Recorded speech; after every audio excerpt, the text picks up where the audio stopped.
So that's a pretty obvious phrase, a concept that we've heard about before. And before I launch into that a little bit, in what we're talking about today, I just wanted to preface it by saying thanks again to Aggie, because one of the things that we're celebrating from September all the way through December is the season for interfaith and intercultural celebration. And so what that means is that we're having lots of fun exploring how different people relate to Spirit, Creator, different names that are used, and different ways of connecting with that. And it's a really rich time. So we'll have an extra inflow, if you will, of wonderful readings and teachings from around the globe and throughout the ages during the next few months. September is also, it has some other themes. And so the primary theme that we've given it here at CSL Palm Beaches is Love, Serve, and Remember. And last week we sang a song by that name to recognize that that's why we're really here, is to love, to serve, and to remember who we all are, children of the Creator, however we choose to identify that. At the core of all of that is service. And so last week we talked about the wisdom of our elders. And this week we're talking about how serving you serves me. And next week we're going to be focusing on peace, because it's the International Day of Peace. And we're going to end the month and cap it off in a similar way. But the theme has to do with giving and receiving, because they're all part of a great cycle that actually circulates love. It circulates life. As you know, many equate God with love. And so participating in this cycle and understanding what it really is an enriching thing, both to explore and to do. So we normally think of service as an act. Pardon me, well, I'm going to just so I pace safely. Okay. We normally perceive service as an act. We think of that nice thing that someone did for someone else, or a nice thing that someone did for us, perhaps. We may have even thought that it was a joy to respond to an impulse to do something nice for another person. And it is true that the concept of service or giving, which are interchangeable, and you'll find that I end up just talking about giving, that it results in something that's tangible and memorable. But it starts somewhere else. And knowing where it begins is so valuable. It helps us to understand how to participate in this cycle in greater and greater ways.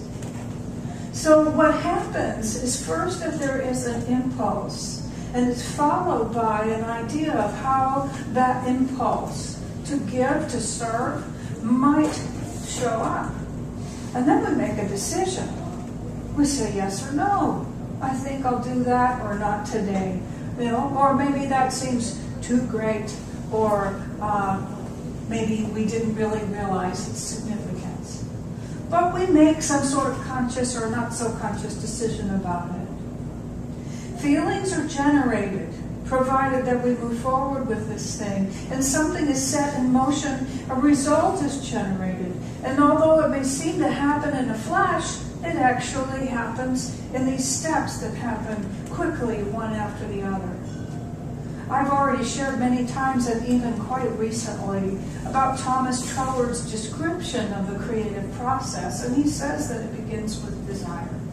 So rather than going back to that, I'll just say that, that impulse, it's not even a clear thought. It doesn't have any words to it. It's just a download. It's an instant, intuitive flash. And we have them all the time. So what we do with them determines whether they become something or not. Some of these impulses might be that we think of someone, so we pick up the phone or we shoot them an email. And it turns out they were just thinking of us too. I had this happen just last week. I was getting ready to call Rick, and the phone rang in my hand, and it was him calling me. The more that we're connected with people, and by that I mean on an invisible level, the more that's likely to happen for us. And the more that we exercise and practice our own spiritual connection, the more that will happen for us. Some other impulses might be to let someone go ahead of you in the line at the grocery store, or perhaps in traffic. You know, it's instantaneous. It can be instantaneous within us as well, if we say yes to it. Then we have just a small matter of time and space, and that needn't be a lot. Last week, I learned that my sister came home from Europe not feeling very well. And so while I was somewhere else until about 2 o'clock that afternoon on Monday, I thought, oh, wouldn't it be nice if I brought her a bowl of chicken soup? Because when I wasn't well, this is not payback or scorekeeping, by the way, but I remember how wonderful it was when I was couch-bound, and she did that for me. She brought over tons of stuff. So as soon as I got out of where I was, I gave her a call, and she said, oh, that would be lovely. And I brought her soup and tea and whatever, you know, and just fluttered over her for a while, and she started to feel better. Now, there's a beautiful thing, too, about recognizing these impulses and acting on them. It's remembering that they come from, now the language could be two different ways. Could say something greater than ourselves, but that's when we're describing our small self, the disconnected, the part that doesn't realize it's divine. It comes from the greatest part of ourselves as well. So what I'm zeroing in on is this beauty of recognizing where this impulse comes from, and that it's a part of who we are. It's the best of who we are. There's another thing about these impulses. If there is any sense of waffling or hesitation, it's best to get centered again. And you may or may not know what that means for you right now, but rather than act with uncertainty, rather than giving with regret, and rather than helping with reluctance, it is best to say no. And then say, gee, why was that? Because actually there's something in me that wants to help. But I ran up against this other thing that said, we can't do that. We don't have time. We can't afford it. It'll never work out, or whatever that was. We just don't do that sort of thing or something. You can say, I just had this amazing urge to do something, and I kind of hit a wall. So you can do some work. It's available in places like this all the time. And gosh, it's also everywhere else at this time in humanity. Opportunities to connect with this good. And recognize that the only blocks that are there in front of it are the ones that we've created. We've done that unknowingly. We've brought ideas up with us that are not true. There's a beautiful thing that people say that's rather annoying. When something comes up to be healed, it shows up as an unfavorable, unsavory experience that we usually whine about to someone, and they say, how wonderful for you. I was speaking with someone earlier this week, and we talked about how what it was that they were wanting actually showed up and appeared. But you know, sometimes it shows up in a form that's still a little alarming. I remember I wanted to leave this job that I had before I returned to the ministry, and I was planning to wait until the following April. This was, it would have been sometime in November, okay? End of November, I'm seeing if I can hold out to late April and keep getting paid and toeing the line and not give it up yet. But the captain, he called my bluff. He caught me. He stood there with me in the galley, and there was nobody else to hide behind. There just wasn't anybody there that day. And he said, "You're not going with us, are you?" That was like, "You mean 6 months from now I'm not going to go with you to Europe?" And I couldn't lie to him. I mean, it's my friend, and besides, I just wouldn't do that. I'm like, So once in a while we get a push, we get a good kick in the pants if we think we're not ready to follow that impulse to do that next thing, don't we? So the other thing that comes up is that actually, because this impulse comes directly from Spirit, and because we do too, it's our nature to give. It is our nature to love. It is our nature to share. It is our nature to serve. What really isn't part of our nature is the holding back, the belief in not enough. Whether it's knowledge or time or money or opportunity or whatever that might be that we have thought is in the way of our being able to follow through with that impulse. We really get the cart and the horse in the wrong order until we understand the way the creative process works.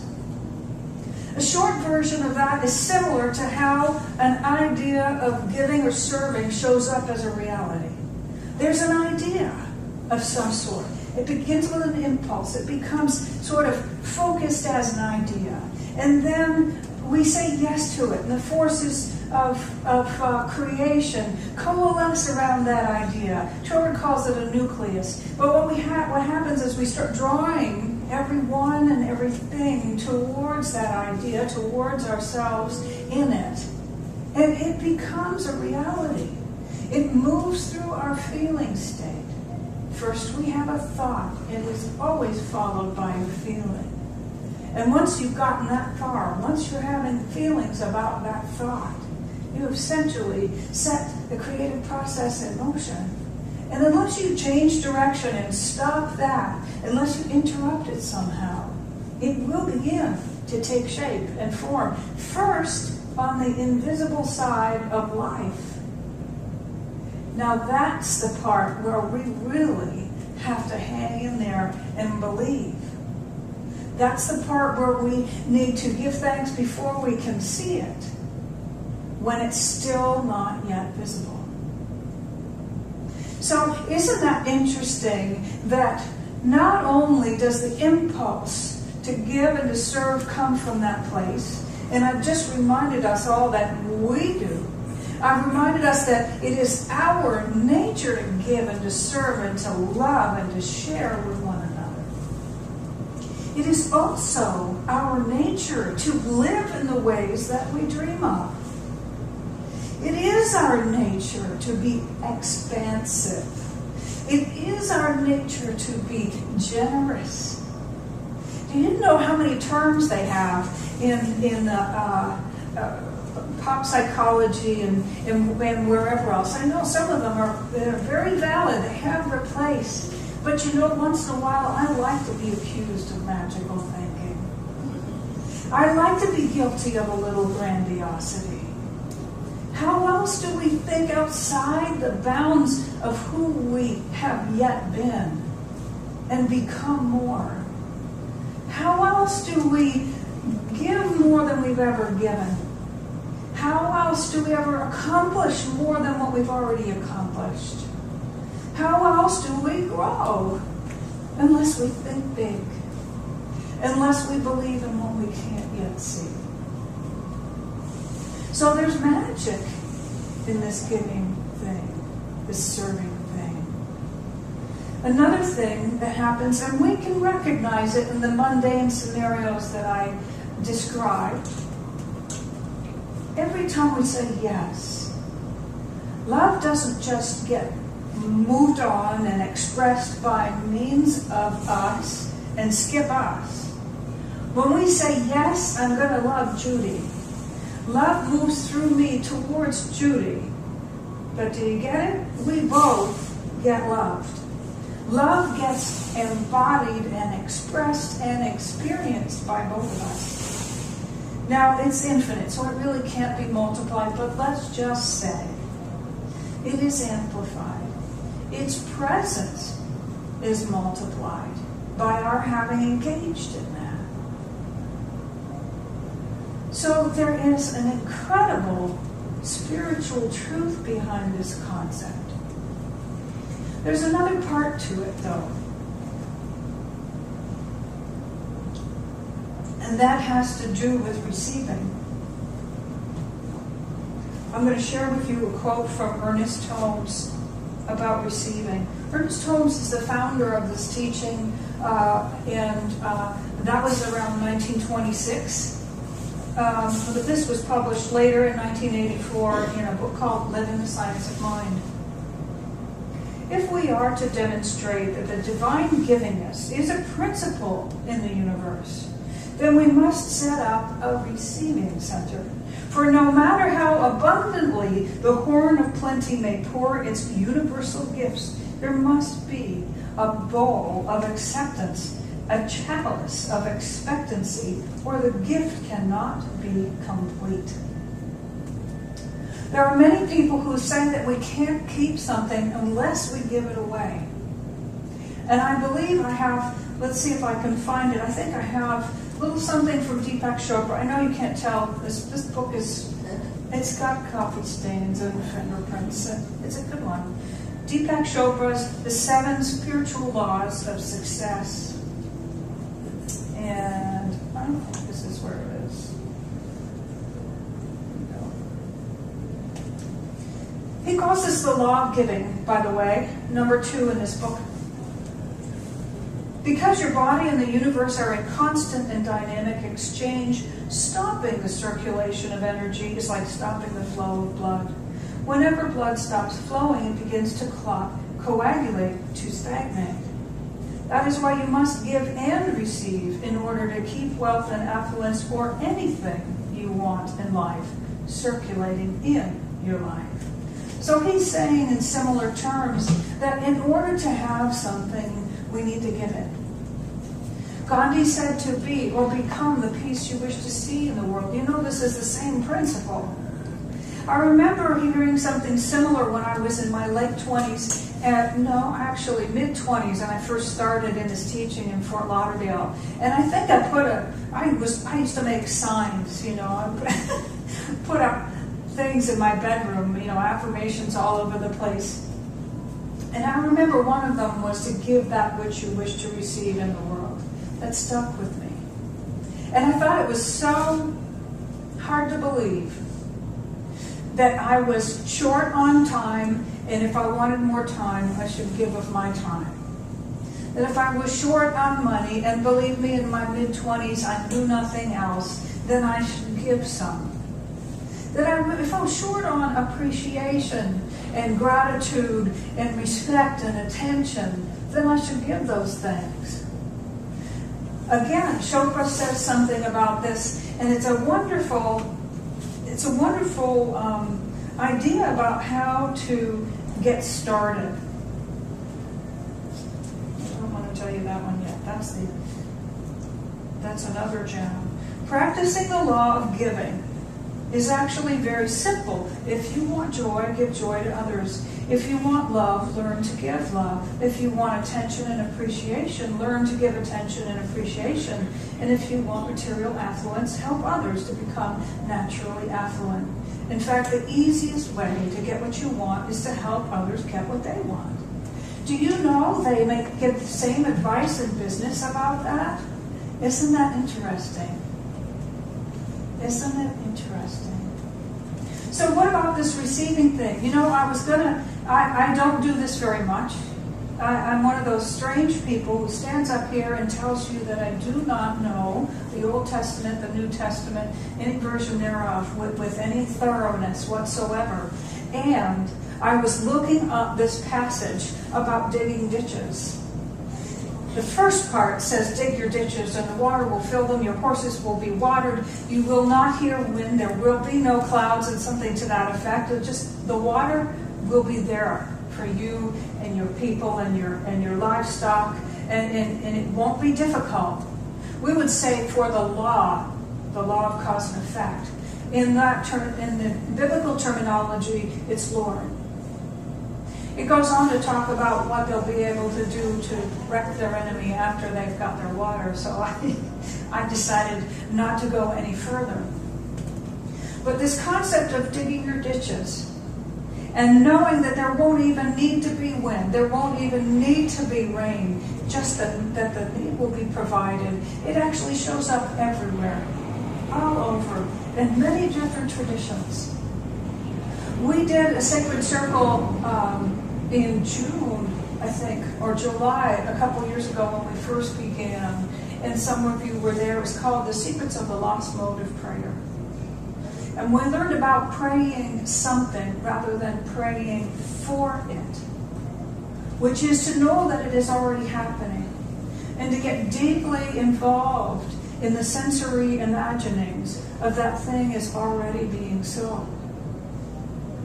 So when we think about how we might prepare ourselves to receive, there are two things. One is we can remember how gifts are born. You know how they say to catch a fox, be like a fox? So if you want to know how to receive, well, find out how gifts travel and get on that path. Guess how they travel? First, there are intuitive impulses. How would you tune into those? You'd probably want to practice focusing your consciousness intentionally, clearing away thoughts that are not relevant, or all of them. Because there are times when no thought should be there. What else would you do? Well, if a gift or an impulse to be of service or make a gift begins with that, and then it becomes an idea. The next thing that happens is the feeling part. And you make a decision, and you act on it. You say yes to it, and things begin to move. Your imagination begins to cook. You probably make a few calls or do something, but things begin to move, and that's when the right people show up at your door, or they call you, and so on. You know, even if you're just trying to complete a project, or shop in a hurry for an outfit at TJ Maxx, for those of you who do that. Whatever it is, everything you need just shows up when you are in the zone. So what would you do to be ready for that? You might find that there's something to clear away in the way of unbelief, hidden beliefs, beliefs which are counter to your nature, your divine nature, which you may be just getting to know. It is infinite, so that getting to know thing will never stop. There may be ideas in your subconscious, memories that you haven't even thought about, that are triggered as you grow and move forward that say, you can't do that. That's not possible. No way. Never going to happen. Whatever it is, don't just take them at their face value. If they are counter to who you truly are, say, I bless you, I release you, I let you go. You have served me well. You know, it is of service to have something to push against, to break out of as we move in greater and greater ways through our lives. So another thing that you might do to get ready for receiving is to clear the way in your subconscious. And finally, there are deliberate physical things that we can do in our lives to make room for new. First of all, we gratefully appreciate what we already have. We love it up. We love it up. That old beater, clunker, or whatever, just say, oh, I love you. Polish it. Polish it. Vacuum it out. Sing to it. Clean out those drawers and those closets and just say, oh, recycle, bless it, and move it along, but do it with joy and love. Because remember, a little while ago we said if you give with reluctance or begrudgingly or any negative feeling whatsoever, like, oh, I'm so glad to get rid of this CRAP, what that does is that energy is the energy that is multiplied abundantly as they say in Malachi somewhere, pressed down and flowing over, okay? So make sure that the energy that you put out, that is returned to you, multiplied abundantly, pressed down and flowing over, is the kind that you would want to have show up at your door. Clean with joy. So there's one more thing about being ready to receive. It's really wonderful. Because see, if you go back to this idea of deciding to be a giver, it will automatically open you up. Because you can't not be open when you're giving. And I know I mentioned that recently, but I want to share with you what Deepak Chopra said about this. He said that he decided that this is how it went. And he taught his children to do this wherever they went as a practice. The best way to put the law of giving into operation, to start the whole process of circulation, is to make a decision that any time you come into contact with anyone, you will give them something. Now, it turns out that that doesn't have to be a material thing necessarily. At the other end of this passage, he says, make a decision to give wherever you go, to whomever you see. As long as you're giving, you will be receiving. The more you give, the more confidence you will gain in the miraculous effects of this law. And as you receive more, your ability to give will also increase. He says, you can give someone a silent blessing. I walk around just quietly reprogramming my inner dialogue, just saying, hi God. I don't say it out loud because I might get in trouble. Hi God, hi God, hi God. That keeps me from saying other things, right? And who knows what it attracts to me. There's a joke that there were two people in white, let's just say jackets, okay? One of them goes like this, and one of them does not. The arms are free. And the caption says that the only difference between the two is that one of them knew who not to tell. I got that from a former co-minister. So when you meet people, you can give them a gift, and there is no big or small in the universe. We talked about this in a class a couple of weeks ago. If we wait until we have something, until we believe we have something to give, that time will never come. Because that belief is, it's just there. You can give a blessing, a kind word, a greeting, silently or aloud. You can do small things. And what happens is that love will grow you, and it'll grow those relationships, and it will increase good in your life because you are practicing the activation of a law, a principle that must work. And the results will be increase. The results will be bountiful. The results will be great. So I invite you to reconsider what it means, both to give and to receive. That this is the cycle of life and love itself moving throughout all of its creations.